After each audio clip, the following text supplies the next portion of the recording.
First, I'd like to thank you for raising the most beautiful woman I have ever seen, for allowing me to marry her. Thank you, Kola. When are you going to get that? Soon you'll be king. Yes. Hey, the man of the hour. I don't think I can do this thing. Embarrass me this day. I'm so sorry, Mommy. You're really ready to get married to a man who does this to you? Of everything, Makawansela, it can't be that bad. If anything happens to me, look to our brother. I can't find him anywhere. I need you to find the people who did this. Now guys, at the beginning of the year when Ebony Life came up with that thing they came up with in Chief Daddy 2, opening up films for us for the year, I was shocked and sad and scared that we were opening January or opening 2022 with that kind of movie. And I was scared particularly for Nollywood because I'm like, what kind of precedence is this? It's a new year and this is the kind of film we are watching on the first day of the year. But trust me, Nollywood has proven that this year, this 2022, I've been saying this a lot in my reviews, that this 2022 we are in for an interesting ride. As in, they keep showing me every time with some of the movies or most of the movies that we have seen in 2022. And I am also glad, particularly for Ebony Life Studios, for redeeming themselves, because I think they have redeemed themselves of that nonsense they did in Chief Daddy 2 with this one, Blood Sisters. Ladies and gentlemen, I have now added Ebony Life Films or Studios back to the list of production houses that I'll be rooting for this 2022. This is because of what they've done for us, and I am happy to review the movie Blood Sisters. Let's get into it, guys.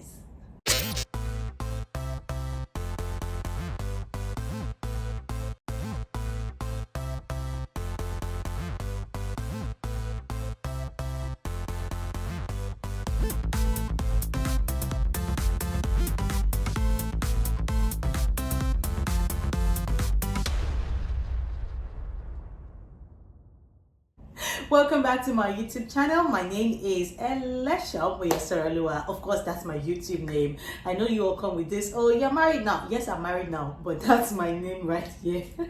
Welcome to another movie review on my channel. In case you're new yet, thank you so much for clicking to watch this video. It's a review for Blood Sisters, the movie, and the limited series. And yes, what I do here basically are reviews and lifestyle content and some of the things I find interesting basically. But movie reviews have formed like 80% of the content right here, and I'm happy that you clicked to watch this one. And if you are a returning subscriber, thank you so much for coming back to hear my thoughts about this limited series, first of its kind Netflix original Naija series that is getting a lot of people talking.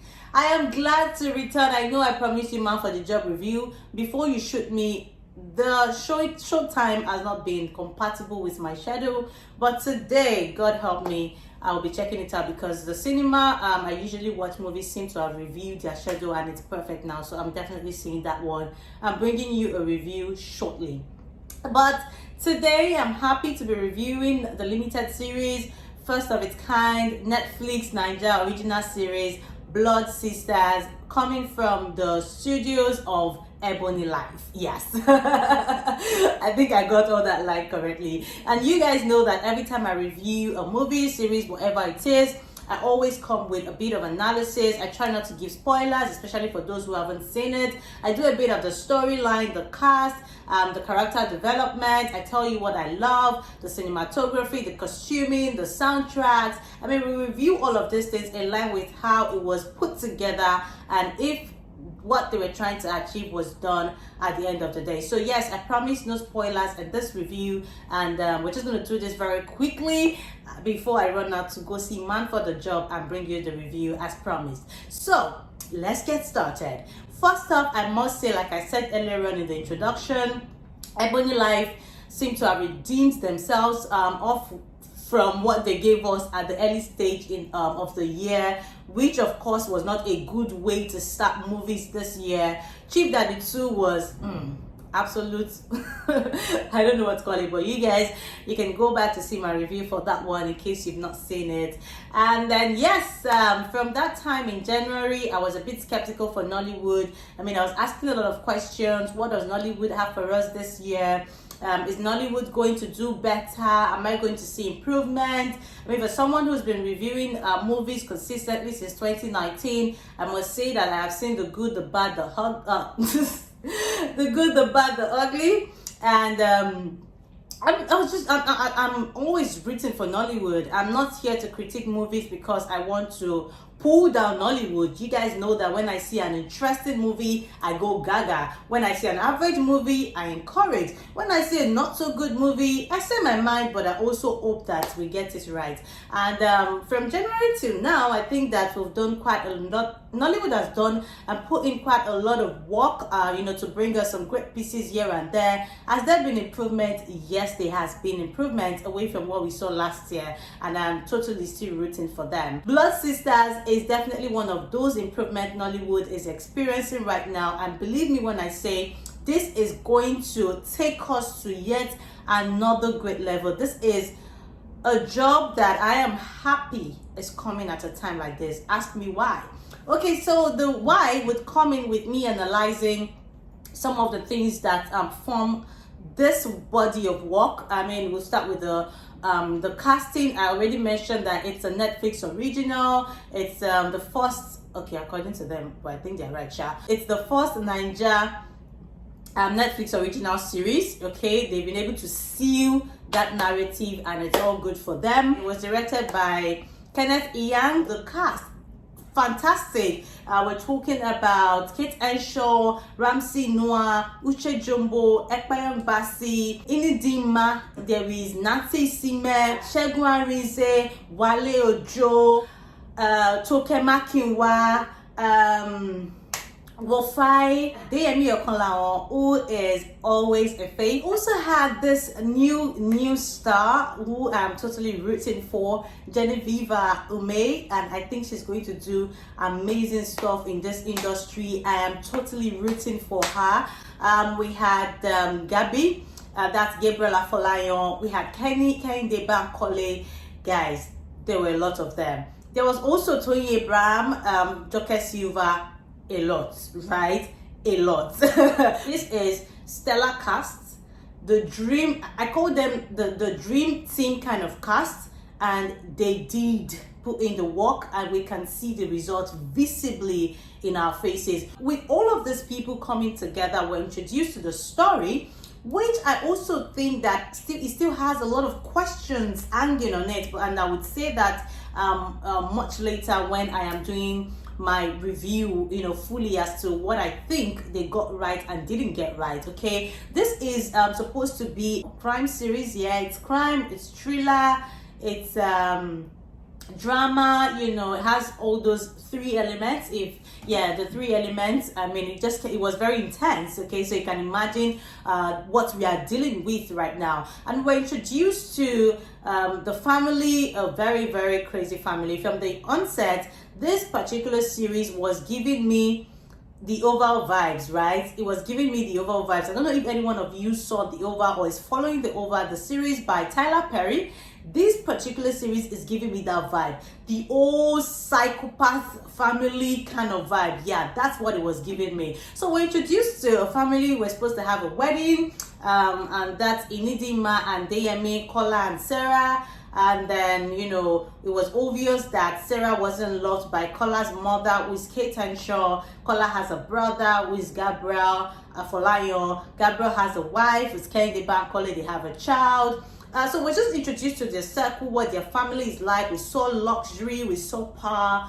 We saw a woman who was in charge of our empire, talking about Kate Henshaw, who is also very cold, you know.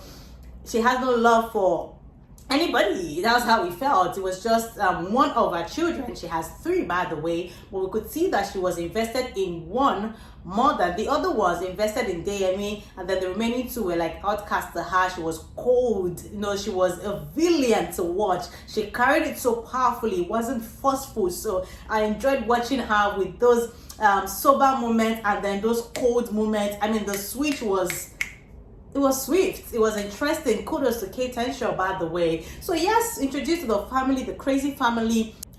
We wanted to know what this family is about. Why are you marrying someone who your mother doesn't love? Isime, who is supposed to be bride-to-be, is friends with Nancy. Yes, we also had Etim Efyong, who played Deyemi's friend in the series. So it was nicely put. We saw that class from the beginning, and big ups to Mo Abdul. Anyways, I think that she's built herself an empire. You know what production is like. We all know that production can be very difficult. You have to pay people for their houses, the location, and all that stuff. So you have like a perfect place, an edifice for yourself where you could also shoot your own movies, and I think that's really admirable. It kind of helped them cut costs, because we all know that the Ebony Life place is really beautiful. So it just really brought us into that creme de la creme vibe and life, from the very go of the first episode of this series. So it was really interesting to see. And again, not to spoil it for you, we saw all the crime that happened. Amy trying to fight the violence that's been going on between herself and Deyemi, her husband to be. How our friend came into it and they became a fugitive, and it was from one crime to another crime, and they kept running, and then the family drama kept unfolding. We got to see Genevieve in a very awesome range, right? She went from being sober to being sassy to being, bossy to being exuding so much power and knowledge. And then eventually we got to know why, because she now turned out to be like the holder of the truth, for the family. She's been holding truth for so long, and then we got to see that. But again, not to spoil it for those who have not seen it, I liked that all of the story. I love to see Ramsey Nouah. I loved, how we had that what's this guy's now, Johnny Wick vibe, Ramsey Nouah not saying so much, but his presence said a lot. He wasn't saying so much, but his presence said a lot all through the movie. And when we started seeing him speak, it was even more authoritative. To see it, to watch it, the message was passed. We could feel it, So yes, everybody's role came in together so neatly, so nicely, and I can only imagine what all the characters went through to become those things. Imagine a Kate Tension, for instance, going from crying to being, who the hell do you think you are kind of vibe. It was just really nicely put together. It was nice to watch Uche Jumbo again in her element. It was nice to watch Ramsey Nouah in his element. It was nice to watch Shegun Rize as the, should I say, corrupt cop. It was nice to see Wale Ojo play his role, although not to forget, Wale Ojo's role was kind of irritated from the beginning, right? The old cop that came in from the abroad kind of vibe, and I felt like it was giving me a low budget what's his name now, Samuel L. Jackson, right? I felt like it was giving me a low budget Samuel L. Jackson, and at some point it was cringe to watch, and I was not buying it. I was like, okay, I get it, you are from Chicago, I get it, but nonetheless, I liked how it fit into whatever it is they were trying to create with his character. The story opened up nicely. We started seeing the drama from the get-go. We started seeing the girls on the run.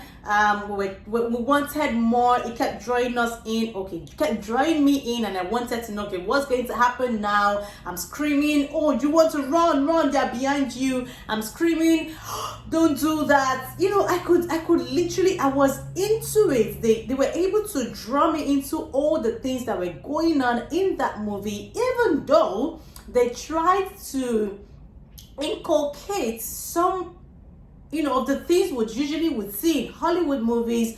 For instance, the going into the kitchen and everybody minding their business. That's Kola now. Deyemi going into the kitchen when Blade was after him. Somebody's after somebody and they go into the kitchen and you see the fire pop out. The chefs are doing their thing. The guys are running after each other. That kind of vibe.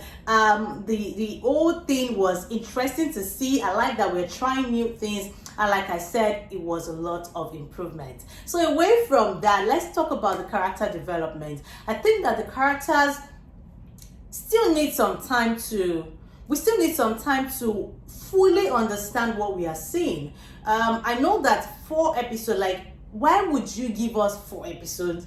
Why? I know it's called a limited series, but at least make it 5, make it 6, make it 10. I was calling out for more because I felt like we didn't fully see some characters develop. Yes, we saw them. I mean, we saw Genevieve fully mature, blow out in our faces. We saw the sisters, I'm talking about friends, okay, twin sisters, Nancy and Inidima.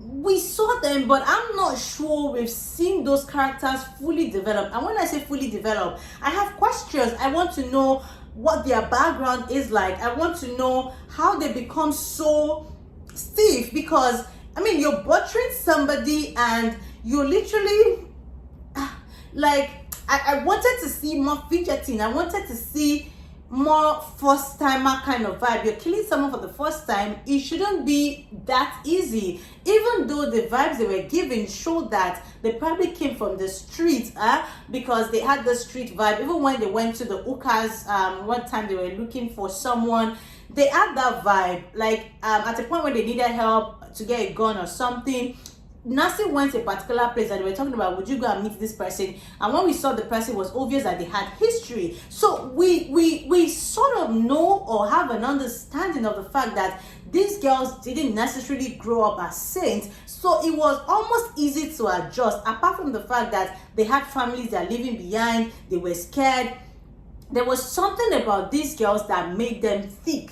So I'm just thinking, we still needed to see that part. We need to understand what was going on. I mean, there was also a Zach Oji that came in once as a camel, and then we're having conversation about the fact that Zach Oji is the original father. Not just the original father.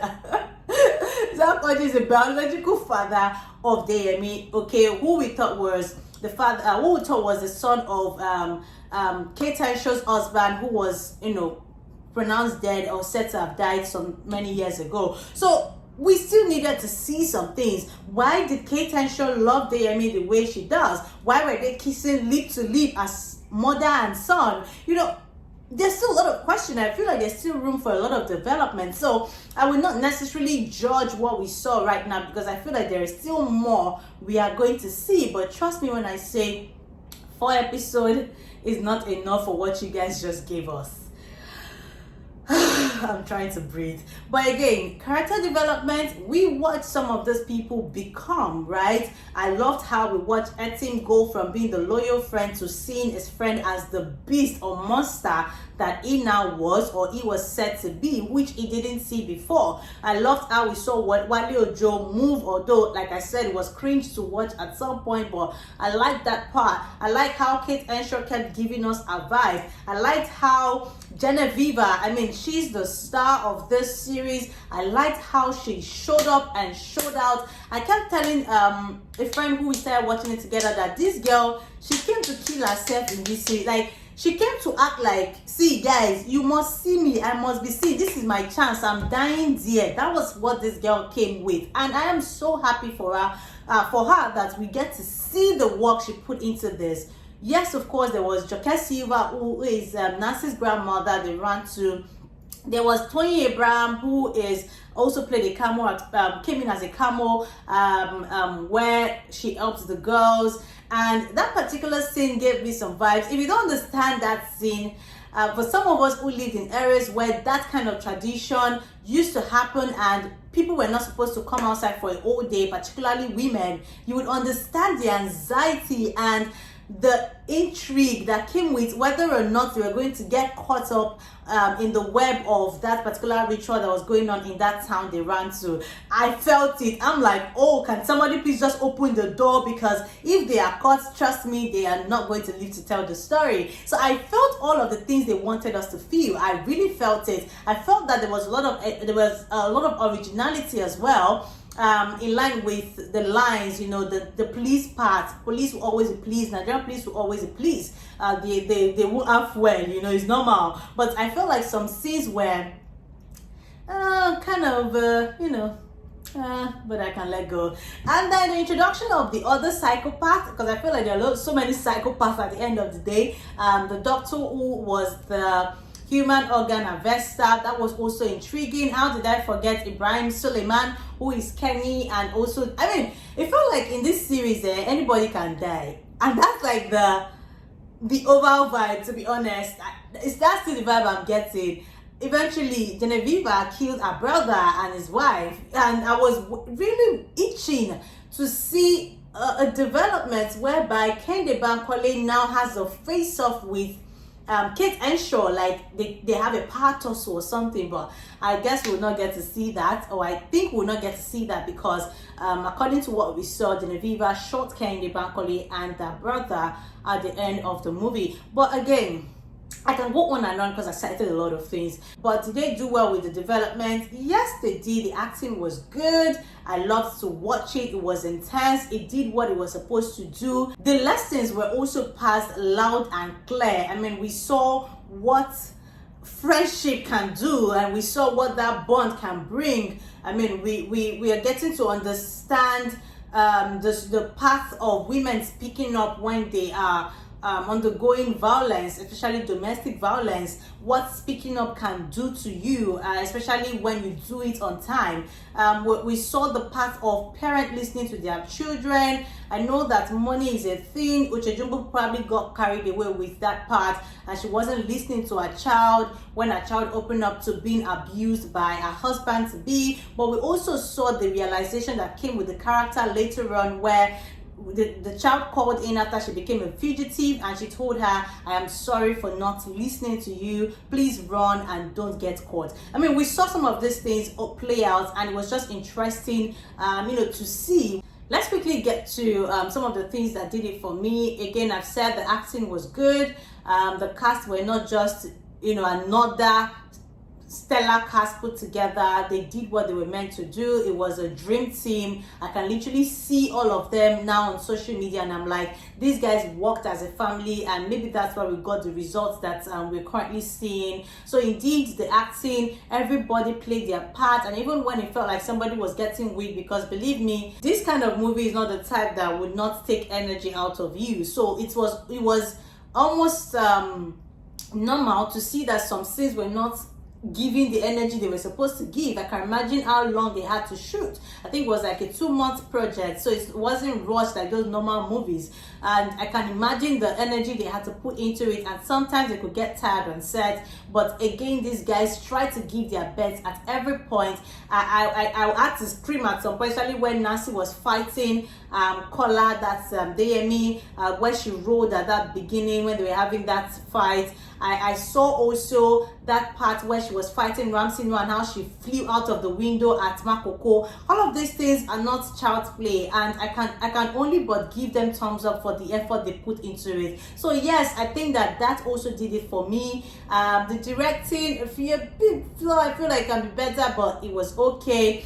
The costuming was fantastic. Yolanda gave 100% to this, and I really loved what I saw. What else did it for me? I loved that it took us to different parts of Lagos. We saw luxury, we saw Makoko, we saw the Third Mainland Bridge, we saw Ebony Life Place at its finest. It was like a tour. If you're watching this and you're not Nigerian, you're exposed to different angle of the Nigerian society, which I think is like something interesting for us. It's selling us, right, in a good way. Although when you see Makoko again, you start looking at life again like, it is well, but it really is well. So yes, some of these things were the things that stood out for me. The cinematography was top notch. All those fights, I don't know how they put it out, but they did great. Another thing that I feel like they could have done really well on is soundtrack. I know we got all those sound, the intense sound, the sober sound and all that stuff, but I mean, it would have been nice if they had used it as another opportunity to export our own music to the world. I know I heard Fela at some point, but more could have done justice to it. You guys know I'm a lover of soundtrack. I'm not sure they did that 100%, and that's something that I wish they did better. Yeah, another thing I love about this series, or they did well for me, is the fact that they brought people in as cameo appearances, and by cameo I mean they literally just appeared in just few seconds and they are gone, and it made sense. You know, I can remember that I was one of those people who were like, what's all this cameo thing you are doing a lot in Hollywood now, and they never get it right. For this time, or this time with this one, the cameo appearance, or the people who made a cameo, did it so well that it became a very important part of the story. Like, if they were not there, something would have happened, that kind of vibe, you know. For instance, Dakoji came in to shed light into something that would have happened later on, or something that would have been itching to know later on, with who's the father of Kola, and he only appeared once as well. Toyin Abraham also came in as a camel, and she came in as a savior, because if she had not come in at that time, those girls would have not been saved. And the things she said, the lines she said, all made sense. Joke Silva, Camo, you know.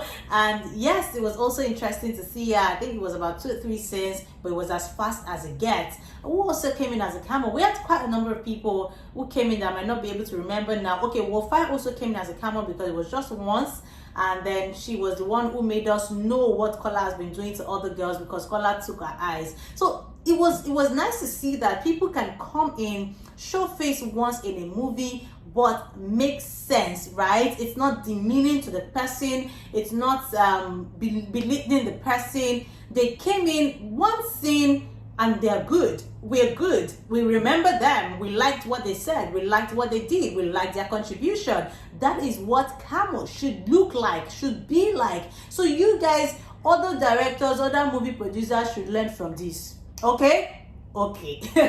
Yes, another thing I wasn't comfortable with is the scripting. I feel like some lines were totally off. I feel like some lines were repeated over and over again. I felt like some lines could have been better and more solid. Some conversations were just like, oh, you guys, can you just stop?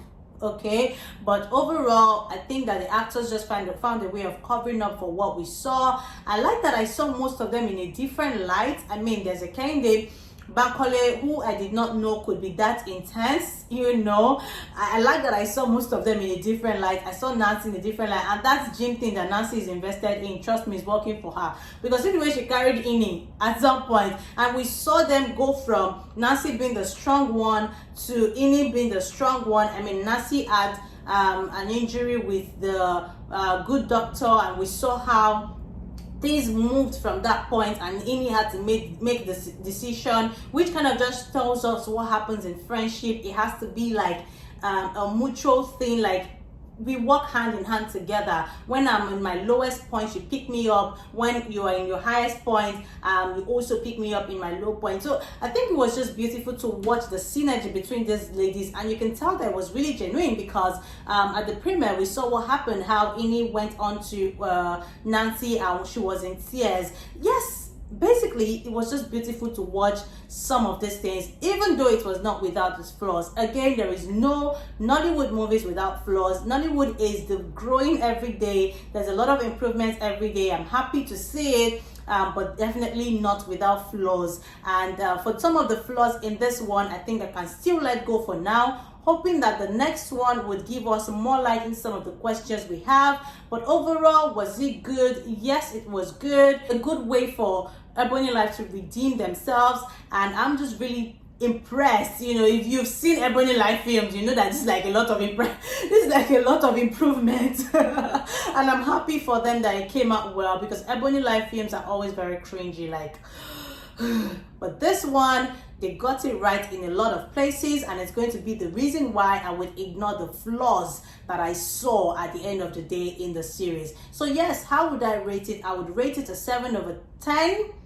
Am I doing too much? No, I'll rate it a 7/10, hoping that the next one would help us do more and get more, okay? And then at that time we'll see what we'll be doing with the rating. But if you want to see it, I think this is going to be a good watch. It's different, and when I say different, it's a different story from what we've ever imagined, from Ebony Life Studios. Of course, we had a Blood Sister back in 2003, and that was with Genevieve and Omotola Jolade. I can't remember that story, right? I really cannot remember that story, but I think that it would have been nice for them to maybe distinguish both movies, because I know this would be a challenge for those who can vividly remember the works from then and this one. But again, nothing spoiled. We're in a different time, age, and era. 2003 is a long time, okay? So I think we should just forget whatever it is. Let's just overlook this old title drama that a lot of people are bringing up. So yes, 7/10 I'm rating it. I can't wait for the next one. I'm really thrilled for what they've come up with, and I'm hoping that we get more of this as we continue the journey of Nigerian movies this year on my channel. Thank you so much for watching this review. Let me know what you think, whatever I think I'm missing out. Of course, I cannot remember everything, but let me know whatever you think I'm missing out, or what you think did it for you with this particular series, and if you enjoyed watching it as much as I did. You can also go ahead to give your rating in the comment section down below. Thank you for watching my video. Like always, I'll see you in the next one. Goodbye.